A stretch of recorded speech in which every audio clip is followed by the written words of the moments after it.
Ошол bir окумуштуу киши Куран жөнүндө сүйлөп атат деп, эми бул Куран ушундай бир китеп бар, Куран деген.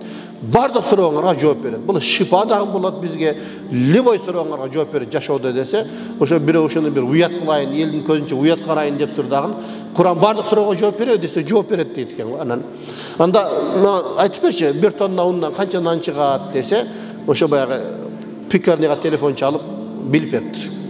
Bir tondan ушунчадан чыгат экен десе, сен мен калп айтасың дейт экен баягычы. Эми эпте уят кылгысы келип атат да баягы алымда. Неге? Кандай калп айтты? Мен суроого жооп бердим го десе, сен Куран бардык суроого жооп берет деп айтпадыңбы? А сен телефон чалып сурап атпайсың десе. Сага Курандан далил керекпи деп Курандагы аятты окуп бер дейт. Алла Таала Куран-ы Каримде айтат: "Фасалу ахла зикри ин кунтум ла та'ламун." Эгерде билбесеңер, билгендерден сурагыла деген аят бар да. Kur'an bizi жалган сүйлөгөнгө уруксат бербейт.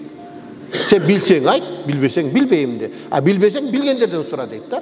Демек бул жерде дагы ошол маселе да. Эгерде биз денсаулыкка зыян тие турган болсо, бир нерсенин ошонун өзүнүн бир адисине барыш керек бар жерде.